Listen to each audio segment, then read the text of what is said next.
मान लीजिए किसी की बांह की हड्डी टूट जाती है। वो इंसान सीधा डॉक्टर के पास जाता है। डॉक्टर एक एक्सरे निकालता है जी। और उस काली फिल्म पर एक साफ सफेद लकीर दिखाते हुए कहता है कि देखिए, फ्रैक्चर यहाँ है, बात खत्म। हाँ, मतलब कोई बहस की गुंजाइश ही नहीं बचती। एग्जैक्टली कोई कंफ्यूजन नहीं। हड्डी टूटी है या नहीं, ये सीधे तौर पर साइंस तय कर देती है। बिल्कुल। और इंसानी दिमाग को ना ये जो ब्लैक एंड वाइट क्लैरिटी होती है वो बहुत पसंद आती है। हमें हर चीज को कैटेगराइज करना अच्छा लगता है कि ये सही है, वो गलत है, ये बीमारी है और वो उसका इलाज है। सही बात है। लेकिन जरा सोचिए, क्या हो अगर किसी समाज की या किसी की आस्था में फ्रैक्चर आ जाए? तब तब कौन सा एक्सरे काम आएगा? ये तो बहुत मुश्किल सवाल है ना? क्योंकि जब हम सदियों पुरानी परंपराओं, इंसानी मान्यताओं और धर्म की दुनिया में कदम रखते हैं ना, तो अचानक वो जो साफ दिखने वाली लकीर होती है, वो एकदम गायब हो जाती है। हाँ, वो ब्लर हो जाती है। बिल्कुल। हम ख्यालों और धारणाओं के एक ऐसे धुंधलके में पहुंच जाते हैं जहां नियम तो हैं, लेकिन उन नियमों को पढ़ने वाले का चश्मा हर बार बदल जाता है। और देखिए यहीं से सारी उलझन शुरू होती है। क्योंकि जब नियम स्पष्ट ना हो, या फिर यूं कहे कि उन्हें जानबूझकर उलझा दिया जाए, तो कोई भी व्यक्ति उन नियमों को अपने फायदे के लिए इस्तेमाल कर सकता है ना। वही तो। और आज की इस गहरी चर्चा में हम इसी उलझन के बिल्कुल बीचों बीच उतरने वाले हैं। आज हमारे पास विश्लेषण के लिए जो सोर्स है वो है नीलोफर इस्लामिक थॉट्स चैनल का एक बहुत ही दिलचस्प वीडियो। जी। और इसका शीर्षक है प्रिंसिपल्स ऑफ शरीयत and the integrity of Islamic faith, यानी शरीयत के उसूल और इस्लामी आस्था की अखंडता। ये वाकई एक बहुत ही भारी विषय है। बहुत भारी है। और ये वीडियो कोई आम धार्मिक प्रवचन नहीं है, बल्कि एक बहुत ही क्रिटिकल सवाल उठा रहा है। हमारा आज का मिशन यही है कि हम ये समझें कि कैसे किसी भी धर्म की जो मूल बातें होती हैं, उन्हें वक्त के साथ साथ सिस्टम में बैठे लोग अपने निजी फायदे के लिए एक तरह से हैक कर लेते हैं। बिल्कुल। और यहाँ एक बात स्पष्ट करना जरूरी है। हाँ प्लीज। हम यहाँ आज की इस चर्चा में हम किसी धार्मिक पक्ष का समर्थन या विरोध बिल्कुल नहीं कर रहे हैं। एकदम सही कहा। हम निष्पक्ष रूप से सिर्फ उस सामग्री का, उस कंटेंट का विश्लेषण कर रहे हैं जो इस नीलोफर वाले सोर्स में दी गई है। एग्जैक्टली हमारा काम सिर्फ जानकारी को डिकोड करना है। तो अगर इस सोर्स की बात करें तो एक एक्सपर्ट के नजरिए से सबसे पहली चीज जो आपको इसमें हिट की वो क्या थी? यहाँ जो बात सबसे ज्यादा ध्यान खींचती है वो ये है कि ये सोर्स आज के इंफॉर्मेशन ओवरलोड के दौर में सही संदर्भ, सही कॉन्टेक्स्ट ढूंढने की एक बहुत बड़ी कोशिश है।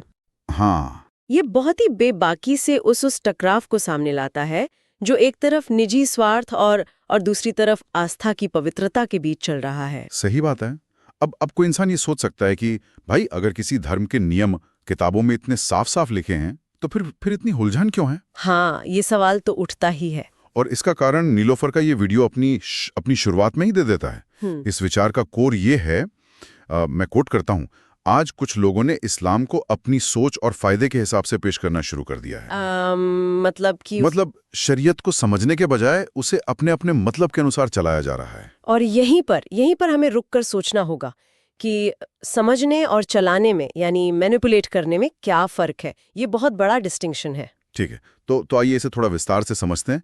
मैं इसे एक एनालॉजी से, एक रूपक से समझाने की कोशिश करता हूँ। हाँ, बताइए। ये कुछ वैसा ही है जैसे मान लीजिए किसी खेल की कोई बहुत ही बढ़िया नियम पुस्तिका या रूल बुक हो जी। अब खिलाड़ी उस रूल बुक को खेल को समझने के लिए इस्तेमाल करने के बजाय जी। जीतने के लिए उन नियमों को अपने सुविधानुसार, अपने फायदे के लिए डिफाइन करने लगे। अरे वाह, ये एनालॉजी तो बहुत सटीक है। तो मेरा सवाल आपसे ये है कि सोर्स समझने और मतलब के अनुसार चलाने के बीच जो ये स्पष्ट लकीर खींच रहा है जी, क्या वो इसी ओर इशारा कर रहा है कि समस्या नियमों में नहीं बल्कि उन्हें लागू करने वालों की नियत में? बिल्कुल।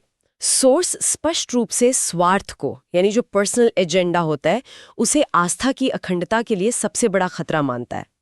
जब आप किसी रूल बुक को या किसी धर्म को समझते हैं तो आप खुद को उसके प्रति सरेंडर करते हैं, आप खुद को बदलते हैं। सही कहा। लेकिन जब कोई उसे अपने मतलब के लिए चलाता है तो वो उस विचार को अपने ईगो और अपनी जरूरतों के हिसाब से मोड़ देता है। यानी वो सिस्टम को हैक कर लेता है। एग्जैक्टली। वीडियो स्पष्ट रूप से बता रहा है कि जब सत्ता, पैसा या समाज में अपना दबदबा बनाए रखने की भूख बढ़ जाती है जी। तो ग्रंथों की ऐसी व्याख्याएं गढ़ी जाने लगती हैं जो सिर्फ चंद लोगों के एजेंडे में फिट बैठती हैं। और ये बात मतलब ये साइकोलॉजी सिर्फ एक धर्म तक सीमित नहीं है, बिल्कुल नहीं। ये तो हर जगह है, चाहे कोई पॉलिटिक्स हो या कोई संस्था हो, जहां भी पावर होगी उसे बचाने के लिए नियमों को मरोड़ा जाएगा। हाँ, और अगर हम शरीयत शब्द का शाब्दिक अर्थ देखें जी। तो उसका मतलब होता है पानी के चश्मे तक जाने का रास्ता, यानी जीवन देने वाला रास्ता। वाओ। एक ऐसी गाइडलाइन जो समाज को बेहतर बनाए।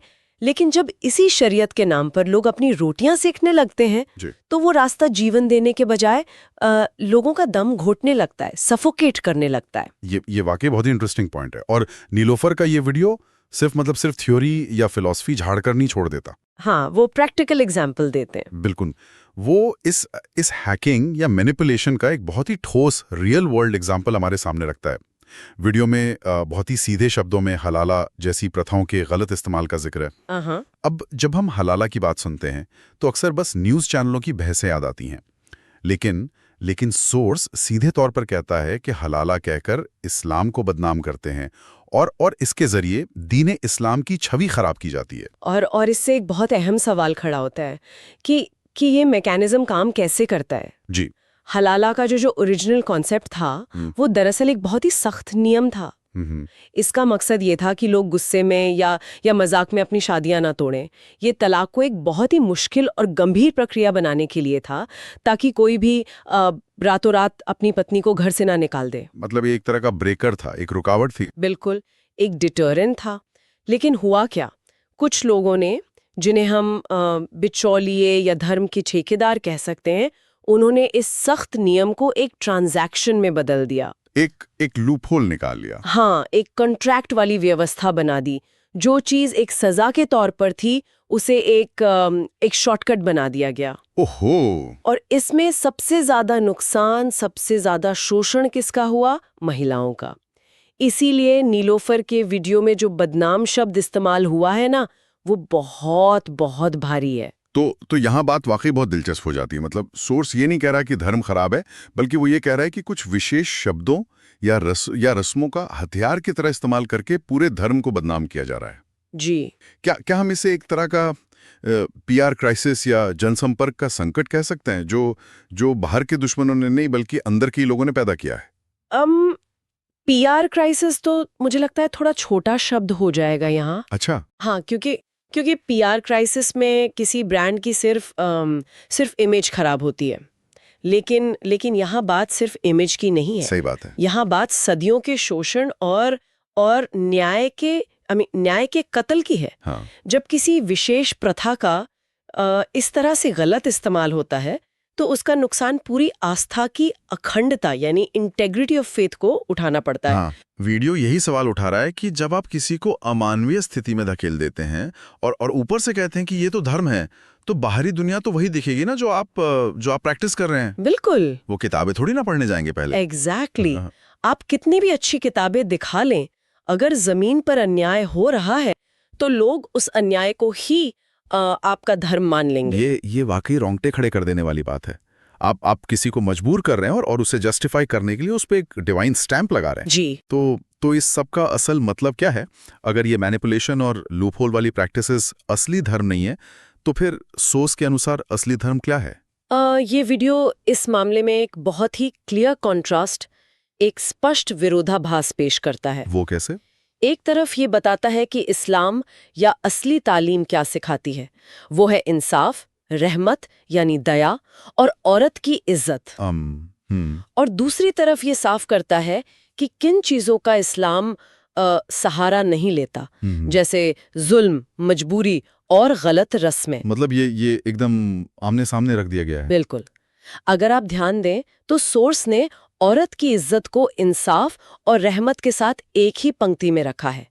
ये जुल्म और मजबूरी के एग्जैक्टली विपरीत है। तो क्या हम ये कह सकते हैं कि सोर्स ये स्थापित करने की कोशिश कर रहा है कि जहां भी मजबूरी है या जुल्म है वो मूल धार्मिक शिक्षा हो ही नहीं सकती? एग्जैक्टली।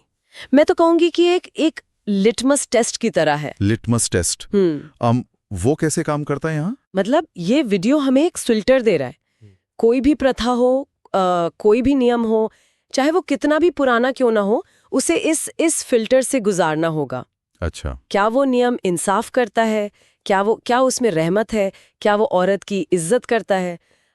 अगर इसके नतीजे में मजबूरी या जुल्म पैदा हो रहा है, तो सोर्स के लॉजिक के हिसाब से वो शरीयत के मूल उसूलों के एकदम खिलाफ है। वो सिर्फ एक गलत रस्म है। लेकिन यहाँ एक पेंच है। मतलब असल जिंदगी में इतना आसान नहीं होता ना। हाँ, वो तो है। जब कोई चीज 50 या 400 सालों से चली आ रही होती है, तो लोग उसे ही परम सत्य मान लेते हैं। इसे हम परंपराओं की संक कॉस्ट फैलेसी भी कह सकते हैं। बिल्कुल। लोगों को लगता है कि अरे हमारे दादा परदादा भी ऐसा ही करते थे, तो हम कैसे सवाल उठा दें। वीडियो सीधे तौर पर कह रहा है कि जो गलत रस्में हैं वे धर्म नहीं हैं। लेकिन एक आम इंसान के लिए परंपरा और धर्म के बीच की इस बारीक लकीर को पहचानना बहुत बहुत मुश्किल है। और देखिए, यही वो वजह है जिससे गलत रस्में सर्वाइव कर जाती हैं। हाँ। क्योंकि वे धर्म का चोला पहन कर आती हैं। जब कोई जुल्म किसी सामाजिक नियम का रूप ले लेता है, तो लोग सवाल करना बंद कर देते हैं। नीलोफर का ये वीडियो दरअसल इसी सोए हुए दिमाग को झकझोरने की, उसे जगाने की कोशिश कर रहा है। सही बात है। वो कह रहा है कि जो चीजें जुल्म है, उन्हें शरीयत का नाम देकर जो लोग अपना फायदा निकाल रहे हैं, वे दरअसल आस्था की अखंडता को ही तोड़ रहे हैं। तो हमने समस्या को डिकोड कर लिया। हमने देख लिया कि कैसे सिस्टम को हैक किया जाता है, कैसे जुल्म को परंपरा का नाम दे दिया जाता है। जी। अब आते हैं सबसे अहम हिस्से पर। इसका समाधान क्या है? मतलब सोर्स इस पूरी उलझन से बाहर निकलने का क्या रास्ता सुझाता है? इसका जो निष्कर्ष है वो बहुत ही स्पष्ट है। सोर्स कहता है कि दीन को या आस्था को अपने फायदे के लिए नहीं, बल्कि कुरान और सही तालीम यानी ऑथेंटिक टीचिंग्स के मुताबिक समझा जाना चाहिए। मतलब ये सीधा सा संदेश है कि बीच के जितने भी लेयर्स हैं, जो बिचौलिए हैं या अपनी सुविधानुसार व्याख्या करने वाले लोग हैं, उन्हें हटाओ और सीधा ओरिजिनल सोर्स तक पहुंचो। लेकिन क्या ये वाकई इतना आसान है? अगर हम इसे व्यापक संदर्भ से जोड़कर देखें तो ये सुनने में जितना आसान लगता है, असलियत में उतना है नहीं, है ना? क्योंकि देखिए, हम एक ऐसे समाज में रहते हैं जहां हम हर चीज को आउटसोर्स कर देते हैं। हाँ, पैसों के लिए हम फाइनेंशियल एडवाइजर रख लेते हैं, लीगल मामलों के लिए वकील, और अपनी आस्था के लिए हमने धर्म के ठेकेदार रख लिए हैं। ये बहुत बड़ा पॉइंट है। हमें लगता है कि मूल ग्रंथों को पढ़ना, उन्हें समझना बहुत मेहनत का काम है। तो हम किसी और से कहते हैं कि भाई आप ही हमें इसकी समरी बता दो। और वो समरी बताने वाला उस समरी में अपना खुद का एजेंडा मिला देता है। एग्जैक्टली। जब आप अपनी क्रिटिकल थिंकिंग किसी और को दे देते हैं, तो आप हैक होने के लिए तैयार हो जाते हैं। बाप रे। सोर्स जो सही तालीम पर जोर दे रहा है, वो असल में श्रोताओं से आलोचनात्मक सोच यानी क्रिटिकल थिंकिंग अपनाने की अपील कर रहा है। ज्ञान को तभी सही माना जा सकता है जब वो बिना किसी मिलावट के अपने मूल रूप में समझा जाए। ये वाकई बहुत गहरी बात है।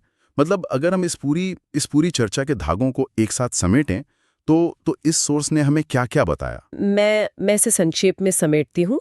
आज के सोर्स ने हमें ये बताया कि कैसे निजी लाभ के लिए शरीयत और हलाला जैसी बातों का गलत इस्तेमाल करके दीन को बदनाम किया जाता है, जबकि इसके विपरीत मूल शिक्षाएं इंसाफ, रहमत और औरत की इज्जत पर टिकी हैं।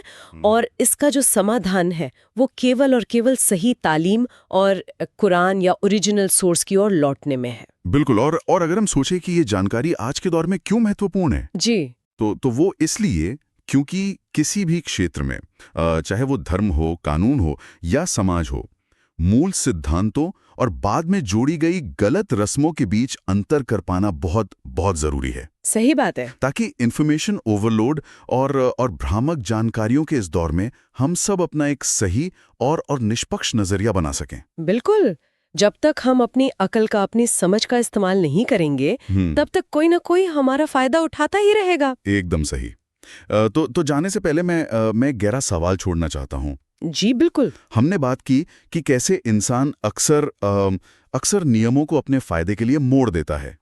लेकिन जरा सोचिए, जब कोई नियम या कोई प्रथा पीढ़ियों से गलत रूप में ही चली आ रही हो, तो एक आम इंसान के लिए ये पहचानना कितना मुश्किल होता होगा कि वो मूल शिक्षा का पालन कर रहा है या महज किसी की बनाई हुई गलत रस्म का। ये तो वाकई सोचने वाली बात है ना? उस एक्सरे मशीन को हम कैसे ठीक करेंगे जो पीढ़ियों से हमें गलत रिपोर्ट ही दे रही है? इसी विचार के साथ हम आज की इस गहरी चर्चा को यहीं विराम देते हैं जी, अन्वेषण करते रहिए और सवाल पूछ